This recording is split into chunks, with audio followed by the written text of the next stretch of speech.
This box cost $100. So today, let's see if we can save us $200 by making 1 into 3. A few months back, Emil turned 1 box of Mega Gargants into 4. And he said, if you want to see Lucas do something similar, smash 10,000 likes on this video, he's going to buy another kit and then make 3 different minis from it. So in this video, I'm gonna show you how to turn 1 Verminlord into 3. Right in time for the grand release of the new Age of Sigmar 4.0. As all of us know, Skaven might be one of the coolest factions that Games Workshop ever created. Actually, the Stormcast Eternals are the coolest faction. What did you say, Steve? You don't like them? Fuck you, Steve. And in honor of all these great reveals showing all of the new Skaven coming for AOS 4.0, I thought let's bring back one of these oldie but goldies Verminlord that actually really hold up quite well. But the problem is, I want 3 of them in my army. I don't have enough cookies to buy 2 extra ones, which means the only way to really pull this off is to make them myself. But where does one even start a project like this? So dudes, I have a plan. First step in this process is to actually make a plan. So let's bring out some pen and paper and get this idea started. The reason why I bring out the pen and paper in the early stages of this process is so that I can get a clear visual understanding of what I'm actually working with here. Do I want a big muscular dude or a tiny puny one? All of this is really nice to do before you actually start cutting in any plastic. So far, I'm really starting to like my ideas. My plan is to have the 3 Verminlords represent one of the great houses each. Clan Eshin, Clan Molder, and Clan Pestilence. And where the frick is Clan Scryer? Yeah, sure, Scryer is not here, but I promise you, it's gonna be okay. World is not gonna end. I'm here to save you. All praise me and give me cookies.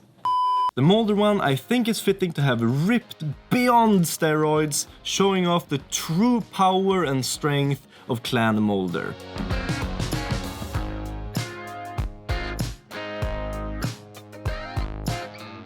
For my Clan Eshin Verminlord, I'm thinking I'll try to recreate the pose of the new Deathmaster miniature, just ever so slightly bigger.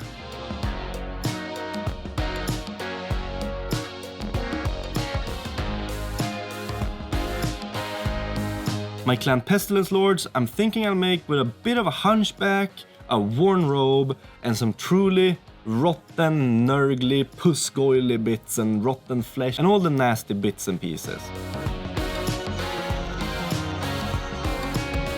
Now that I have all of my ideas cemented on this piece of paper, time to find out all the potential bits and pieces I can use from the kit and figure out what I will have to sculpt myself.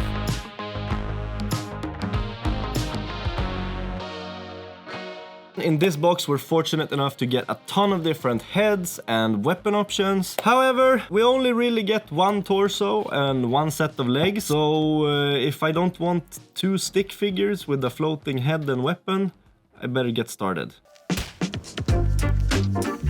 All of the bits are now sorted and I can finally start building the miniatures. The first thing I did was to assemble all of the parts that I could actually assemble from the box. Then once I had all of the bits built, it was time for the first parts of the sculpting process. However, this is not unfortunately Minecraft, which means you can't really build stuff mid-air and have it stay in float. So we're actually gonna have to build some sort of structural integrity holding thingy-wingy for these miniatures. We're gonna use any kind of wire really, but we have this amazing aluminum wire, perfect for armatures. Then using super glue and a pair of pliers, I bend the shape of the miniature I want, drill some holes in all the bits I built, adding them to the aluminum wire, and then we have a stick figure. It's time to add some bulk to the framework. We're doing this by adding some tin foil. The main reasons why we do this is because 1, clay has become very expensive. I have no cookies left after this project anyway. And secondly, it reduces the weight very significantly. So instead of having these mini weigh like 14 kilos each, that's like 36 stones for you Scottish people and 1 million pounds for the Americans. They're gonna weigh like the size of a feather. That's not Math. true.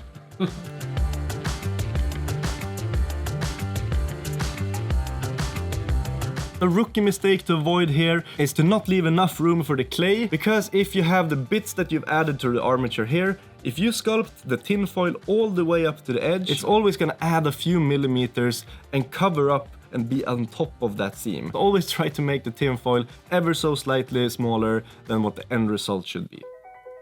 Anyone who's been watching our videos lately know that we've found some awesome new sculpting putties. And of course this project won't be any different from any of the other videos, meaning that I'll mainly be using the epoxy sculpt to build up these entire miniatures, using it for the robes, all the muscles, even some of the larger details.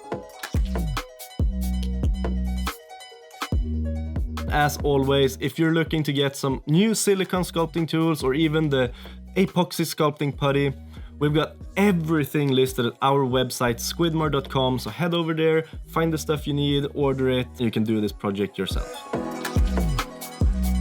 Something we found out with this putty is that it's really important to use like a Vaseline or greasy medium instead of water when blending it with your sculpting tools. Otherwise, the smallest, finest tips of the clay have a tendency to break if you use the water, but when using the Vaseline, stay together like 90s kids' hair on a sunny day in Oslo. Just remember to apply some degreaser before you start painting it, otherwise your paint is just gonna fall off the mean.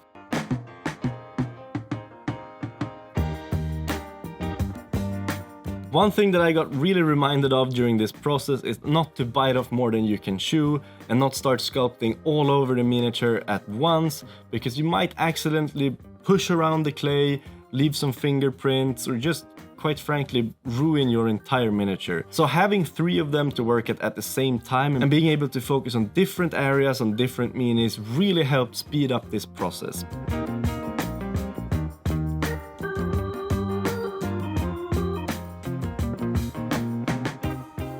And while I sculpt the rest of the robe, let's talk about this week's sponsor, Into the AM. If you guys don't know it by now, Into the AM makes some of the best graphic t-shirts on the internet. And just take me and Emil for a perfect example, because we've been wearing them for like 6 months straight in every video. You guys know it by now. Before, you saw us wear these graphic t-shirts featuring full body prints, but now lately I've been falling in love with these that show a smaller print in the front and a larger print in the back. But also amazing shirts such as this flannel I'm wearing in next week's video. Best thing is, you guys can build your own pack of 3 different graphic t-shirts for $65 and pick your own favorites. If you follow the link in the video description, you get a 10% discount on all of that.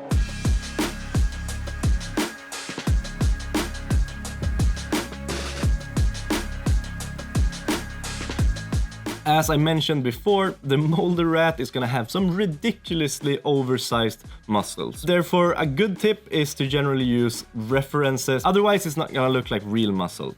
Look at how all the muscles interact with each other, how the muscles stretch and fold and bend in different poses. All the help you can get from these references is a really good thing. Just don't let your significant other see your search history, because that one might be a hard one to explain.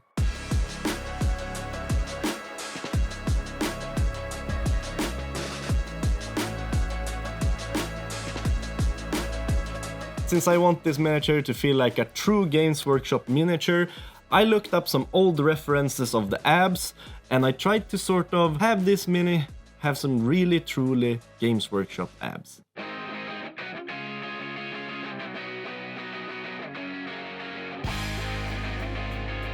Moving on from the references, of course I'm sculpting these muscles like any other part, muscle group by muscle group.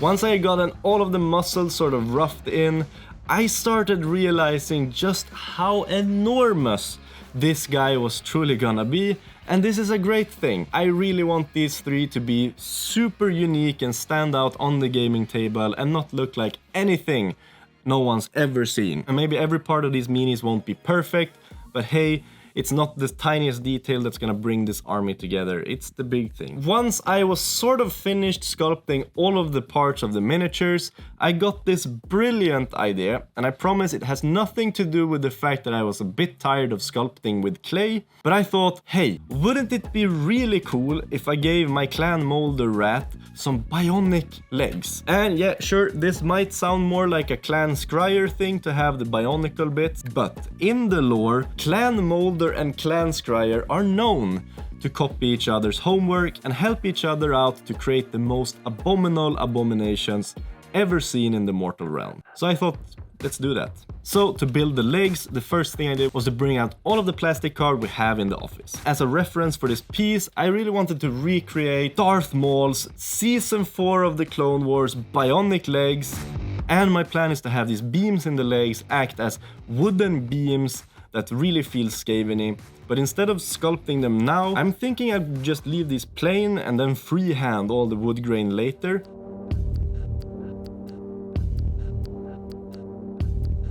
Then it's just mostly a matter of pairing up round cylinder bits with other round cylinder bits that are slightly bigger, putting them together, having it look like a leg that could move. And bada bing bada boom, we have some bionic legs. But before I could fully finish the bionic legs, there was one big thing waiting for me to get started. I had to tackle all the 3 big-ass bases. To have these Verminlords fit together with the rest of the army, I thought, hey, let's bring the amazing terrain features from the Age of Sigmar 4.0 box and just slap them on the Verminlord bases. Trying to use these to sort of tell a better story and get some really cool bases. Something I've really come to like when making bases for slightly larger minis is to add a block of foam to the base and then cut it out to the shape that you desire. This doesn't only add more variations in the base, it also raises everything up, which helps it stand out from the table ever so slightly more. Once the bases flowed nice with the miniatures, it was time to attach all the minis to the bases. And now we're ready for the final step. It was finally time to sculpt the feet. Because if you guys have ever seen the feet that come in this box, you're gonna be horrified. They're the ugliest feet in Age of Sigmar, I think. They're like hooves, and rats doesn't have hooves. I tried to find some really good references to get some truly anatomically correct rat feet.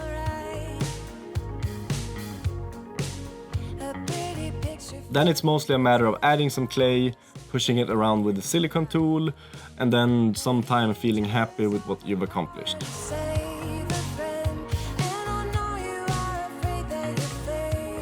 And now the last thing before you guys get to see the grand reveal is for me to just slap on all of the basic material.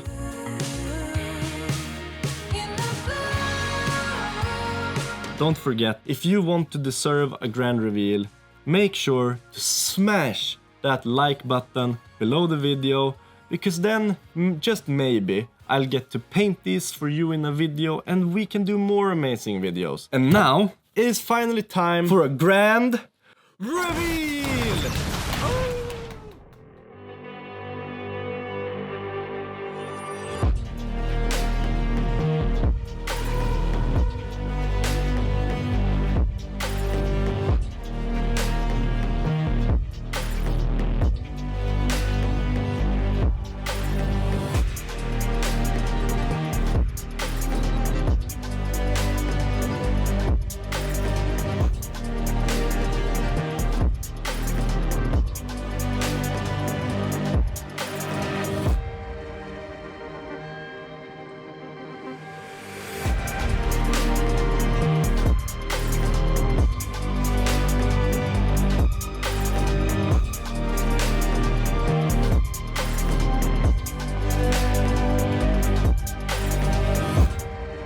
I really liked how these 3 turned out. I think they look great and I can't wait to paint them. And massive thanks to all of the people that support us over at Patreon. You guys are truly the best and you guys make sure that we can do this full time for a living. And also a huge thanks to this week's sponsor, Into the AM. Make sure to check them out. We have the link in the video description. With that said, have a great day. Bye bye!